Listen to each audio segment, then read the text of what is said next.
Ok. Donc, on a changé d'angle de vue.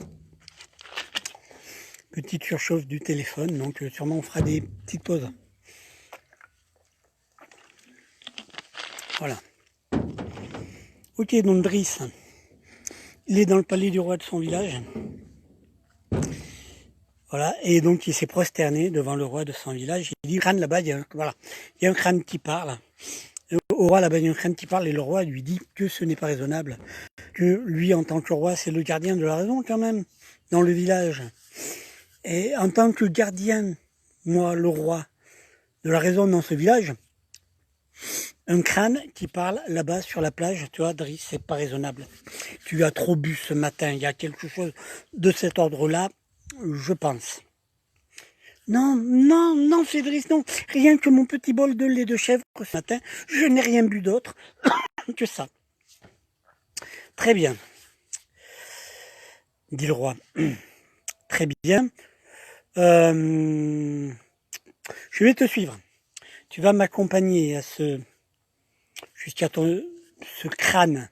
Tu me dis, il y a un crâne qui parle sur la plage, là-bas. On va aller là-bas, tu m'y mènes. Et s'il y a un crâne qui parle là-bas sur la plage, même si c'est pas raisonnable et que ça n'existe pas. Et je te le dis, moi, gardien de la raison dans ce village. Mais si ce crâne, tu vois, il existe, eh ben, mais quand même, ça serait bien que je sois pas le dernier à le voir, tu vois. Voilà. Donc, mais par contre, je te préviens, dit le roi, si tu m'as menti, si là-bas sur la plage, dit le crâne, il parle pas, ben tu le paieras de ta vie sur le champ. Est-ce qu'on est d'accord? Oui, oui, Fédrice, je sais ce que j'ai vu, je sais ce que j'ai entendu. Là-bas, roi, il y a un crâne qui parle. Et donc, ils s'en vont. Le roi d'abord essuie ses doigts graisseux de son porcelet rôti dont il a terminé de déjeuner sur son poitrail velu. Et ils s'en vont l'un trottinant derrière la bedaine de l'autre. Ils arrivent sur la plage. Ils arrivent sur la plage donc. Et il y a le tas d'algues. Et qui est là avec le crâne au milieu. Et Driss se penche comme ça vers le crâne et lui demande, dis-lui, à haute intelligible voix, comme tu m'as dit à moi tout à l'heure, crâne, qui t'a conduit ici? Et le crâne, il dit rien. Le roi, non, non, roi, crâne, tu bois qui je t'ai emmené. Je t'ai amené le roi de mon village à moi. Je le paierai de ma vie si tu veux pas répéter. Oh, telle intelligible voix, quand tu m'as dit à moi tout à l'heure, qui t'a conduite ici? S'il te plaît, crâne, qui t'a conduite ici? Et le crâne, il dit rien. Le roi, un peu échaudé, tire son sabre, un coup dans la tête, enfin, sur le cou de Driss, sur la nuque, la tête, hop là, tranchée. Le roi retourne à son porcelet rôti. La tête de Driss vole dans les airs en tournant sur elle-même, arrive sur le sable et tourne, petite tête. Tourne, petite tête, et la tête de Driss tourne comme ça sur le sable, commence à rouler sur les algues, et les joues de la tête de Driss viennent s'accoler aux joues creuses et blanchies du crâne. Et là, il y a la mâchoire blanchie par le soleil du crâne dans les algues qui demande à la tête de Driss, et tête, qui t'a conduite ici? Et la tête de Driss de répondre, la parole. Et voilà.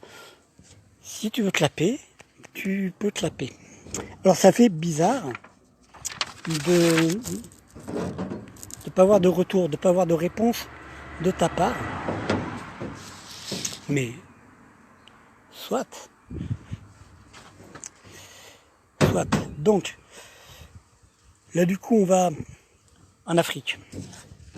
On va en Afrique. Hop. Pareil, c'est pas un pêcheur qu'on va voir, c'est un peintre. Ce peintre-là, c'est le peintre Toulan.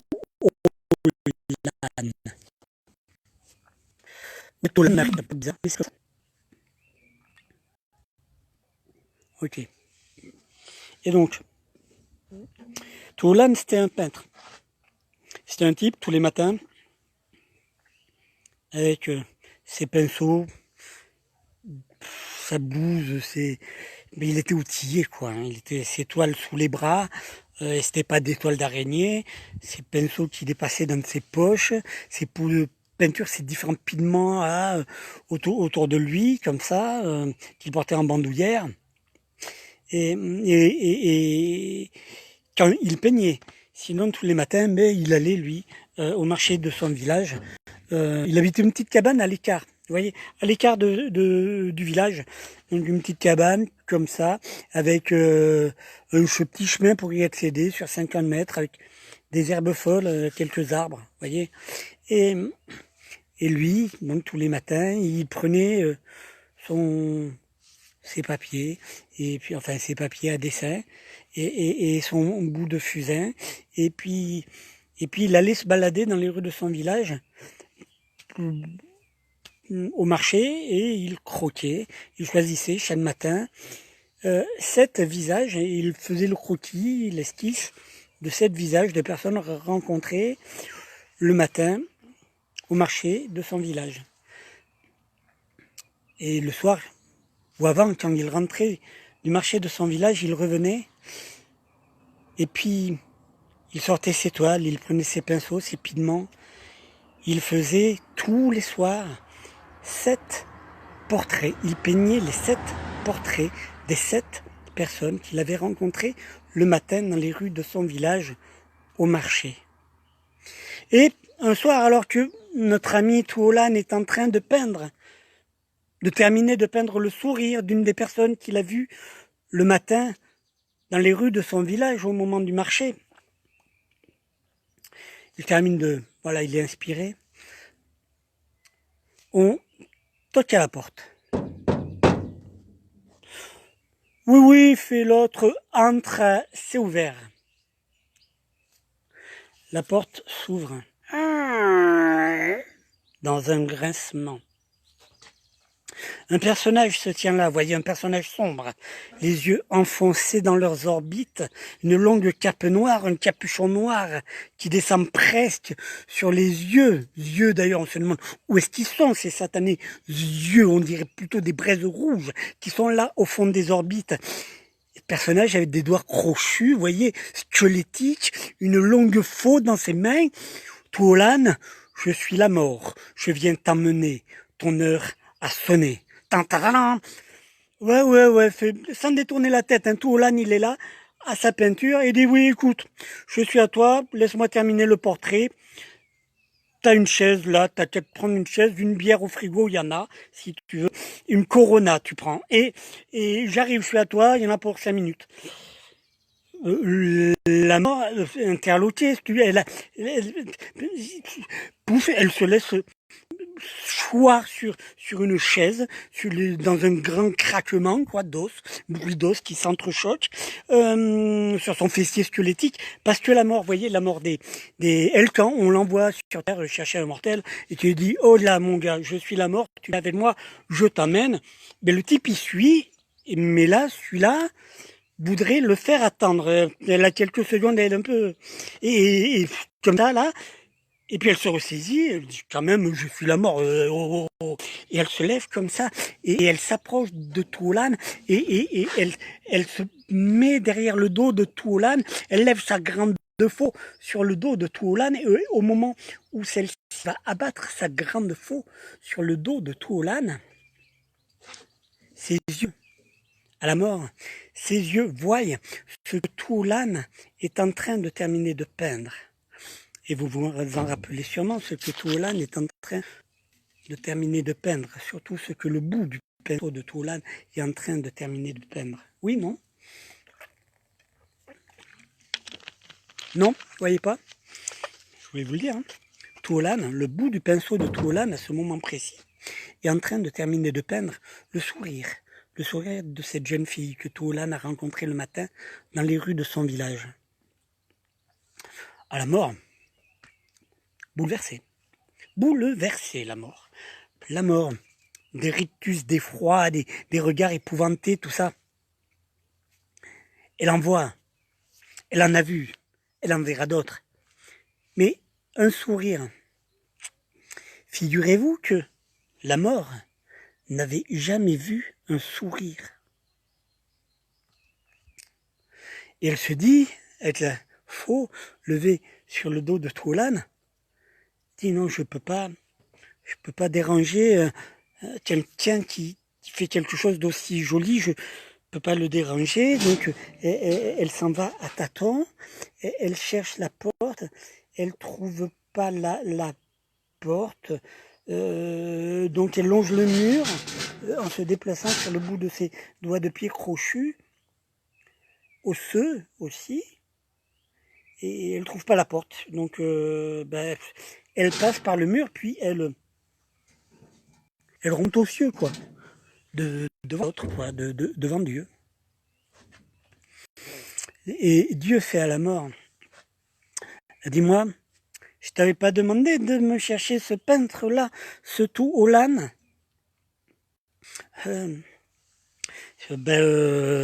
Si, fait la mort.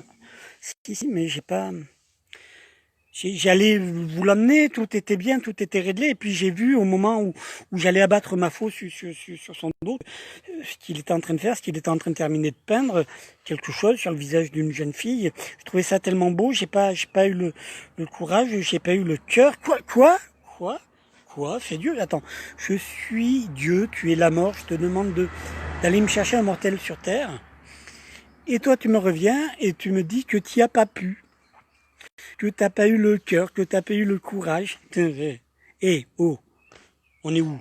Écoute, tu sais quoi? Tu redescends sur terre là et tu me le. Si en plus, s'il y a quelqu'un capable d'impressionner la mort, il me le faut. Ah, je le veux. Tu reviens là avec tout l'âne. T'as 10 minutes quoi. Allez, 1 heure, pas 1 heure. Tu me ramènes tout au l'âne ici, je le veux devant moi.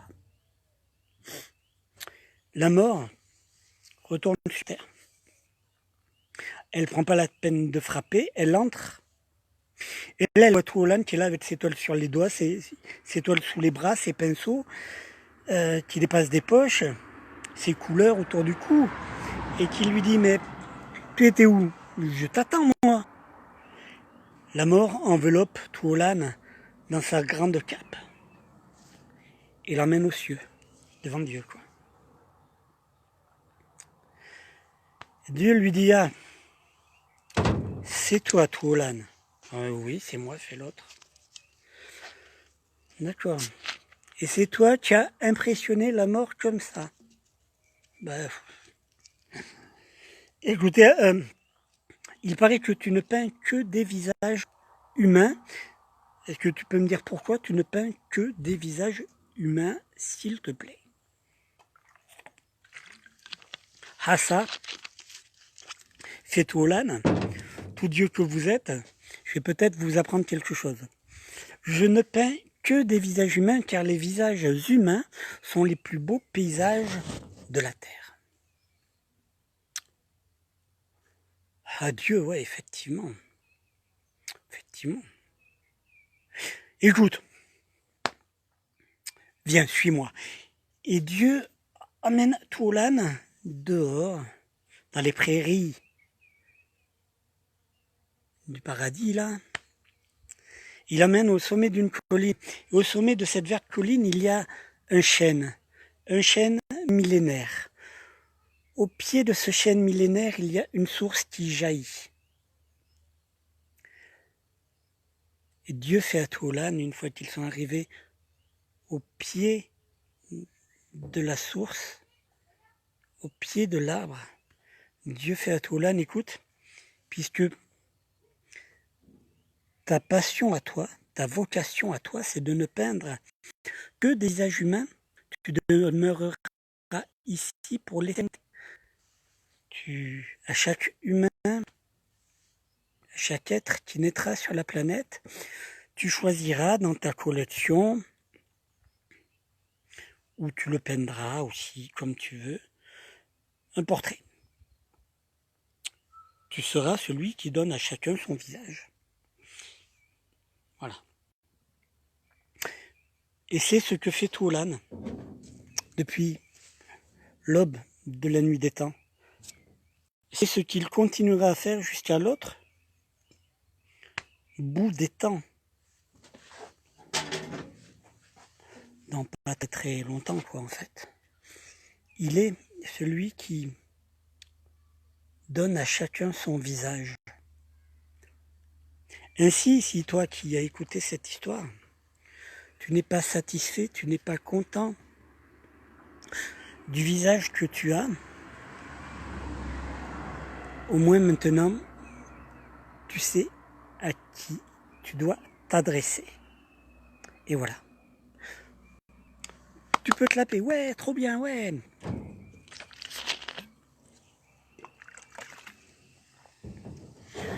Je te propose, avant de se faire une pause,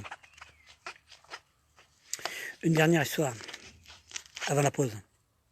Tu vois, nous sommes dans les montagnes, les Pyrénées. Ouais. Et il y a peut-être 2-3 siècles de cela, à Tarbes, puisqu'on n'est pas loin de Tarbes, il y avait des gens qui arrivaient de la ville, qui habitaient à Tarbes, vous voyez, et qui sont venus s'installer à Tarbes, plutôt des parigots, quoi, tête de veau, paf, paf, sont venus s'installer à Tarbes. Et puis ils se sont dit, on va faire commerce de,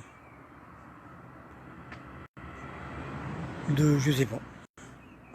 Et le père, un jour, on marchait, en troquant comme ça, il vous croise le marchand, enfin, toujours est-il qu'il ressort du marché, qu'on lui file des graines de haricots magiques.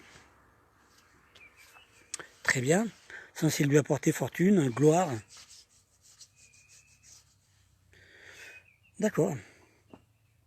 Donc ils s'en vont s'installer, enfin ils se mettent dans l'agriculture, dans les haricots tarbés. Et ils se mettent à aller du côté de la vallée d'Or. Voilà, dans un endroit dont je tairai le nom, pour éviter les attroupements, pour éviter... Mais sur le plateau, sur un des plateaux, ils se sont mis là. Ils se sont mis à faire des haricots. Et puis, un jour, le père est sorti avec son sac de haricots magiques et puis il s'est dit, je vais en planter un. Donc il a paf, à peine il en met un en terre, qu'il y a un gros pied de haricots tout beau, avec des haricots partout, des haricots en boîte, en salade, ce que tu veux, en grappe, voilà, qui pousse et qui a fleuri, qui est plus qu'à récolter, quoi. Alors le père a dit, ouais, c'est quand même pas mal, quoi. Donc il se dit, en planter pas mal comme ça. Et le champ, en deux, enfin, il y a des haricots, donc il remplit un gros sac de sa récolte de haricots, le père. Il dit au fils, fiston, je prends les bœufs, je vais les vendre au marché à Tarbes. Toi, tu touches à rien, hein, tu touches pas à mes jolis pieds de haricots, surtout, voilà.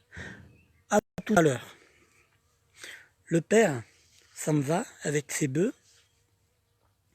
Le fils, lui, curieux, sort dehors. Il dit, ouais, c'est vrai, ils sont pas mal les haricots du Padré, là. Et le fils, un peu gourmand, quoi. Il se dit qu'il en goûterait bien, quoi. Et donc, il se met devant un pied de haricot, et puis il chope un haricot comme ça. Il porte à sa bouche. Et là, de derrière ce pied de haricot, qu'est-ce qu'il voit surgir? Petit bonhomme, tout verdâtre, deux oreilles, un farfadet. T'es qui, t'es quoi, mais moi je suis un farfadet, dit l'autre. Qu'est-ce que tu fais? Eh ben, je goûte les haricots de mon papa pour savoir s'ils sont bons ou pas. Je sais, j'aurais peut-être pas dû. Vous savez ce qu'il dit l'autre? Il dit attends, on va t'aider. Et là ils sont arrivés par dizaines, par centaines, par milliers, et en moins de temps que en moins de temps qu'il ne me faut pour que je vous dise cela, les farfadets ont tout mangé les haricots, et tous partis chez eux, quoi. Tous disparus. Et le fils, il est resté là, et plus un seul haricot pour le père, quoi. Ça n'a pas loupé. Le père, il est revenu 2 heures plus tard du marché à Tarbes, sur ses bœufs. À peine eut-il garé les bœufs qu'il a voulu voir. Parce qu'il était content, il avait ramené, il avait vendu ses haricots et il avait ramené les sacs où avant il avait mis ses haricots, sa récolte. C'était des sacs qui étaient toujours aussi bien remplis, mais remplis de pièces. Hein, donc il va les poser sur la table du salon, schlac, il ressort dehors pour aller voir les haricots. Et ouais, bah, effectivement, il a vu ses haricots, ouais. Moitié bouffé, plus un seul. Ruiné, quoi, la récolte. Putain. Il appelle son fils, il vient voir toi, là. Qu'est-ce qui s'est passé? J'ai voulu en goûter un, et puis j'ai... Non, mais ça va pas, hein. Tu vas te prendre une dérouillée, toi. Puis non, mais un farfadet. Non, mais arrête tes salades. Arrête tes salades, ne me prends pas pour un imbécile. Et si. Et le père, il t'y a mis une droite et une gauche, a mis une rabattée, comme jamais ça s'est vu, ça. Et pendant qu'il était en train de fesser son fils, qu'est-ce qu'il a vu arriver? Un petit bonhomme tout verdâtre, de petites oreilles, un farfadet, là, qui arrive, qui dit, mais qu'est-ce que tu fais, dis donc? Ouais, le père enrage, l'écume à la bouche. Je t'occupe, je corrige mon fils, qui m'a ruiné mes haricots. Vous savez ce qu'il a dit, l'autre? Attends, on va t'aider. Ils sont arrivés par dizaines, par centaines, par milliers, en moins de temps qu'il me faut pour que je vous dise ça. Ben, ils sont tous mis à battre le fils, à corriger le fils. Le fils était mort sous les coups. Et plus de farfadets, ils sont disparus. Le père, il est resté là. Elle pleurait sur la dépouille de son fils, mort.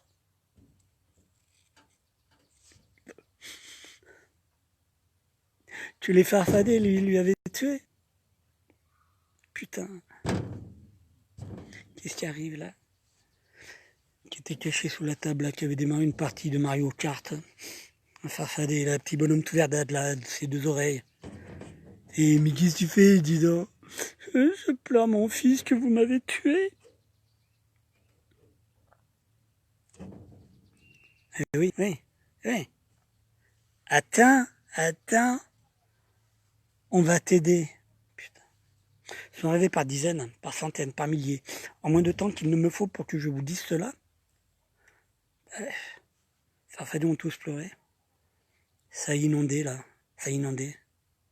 Espèce de cuvette. Il y avait le père, le fils, la cabane, les champs. La plaine, quoi, ça a inondé. Et farfadets, plus de traces, quoi. Traces de plus personne, quoi. Ça fait un lac. Mais voilà. Et ça fait un lac, mais un lac d'eau douce. On dirait, oui, quelle importance, mais c'est un lac fait par toutes les larmes des farfadets, vous voyez. Un peu celle du père, mais ça sert à quoi? Et ouais, parce que vous, quand vous pleurez, vos larmes, les larmes des humains, sont salées, quoi. Pas celles des farfadets. Alors, si vous ne me croyez pas, n'allez surtout pas vous amuser. Allez en Vallée d'Or, hein, allez du côté de Tarbes, allez dans une magnifique montagne. Hein. Éclatez-vous. Mais n'allez surtout pas tenter de... C'est pour ça que je ne vous dis pas le nom de l'endroit où le père et le fils avaient leur exploitation. Si vous allez par là-bas, vous allez faire quoi? Vous allez faire... vouloir voir si ce que je dis, c'est des bêtises ou pas. Si vous trouvez le lac, et tremper un doigt là, ou je sais pas, et slurper un peu, pour savoir... voilà. Sauf que là, vous allez voir un petit bonhomme tout verdâtre, 2 oreilles, machin truc.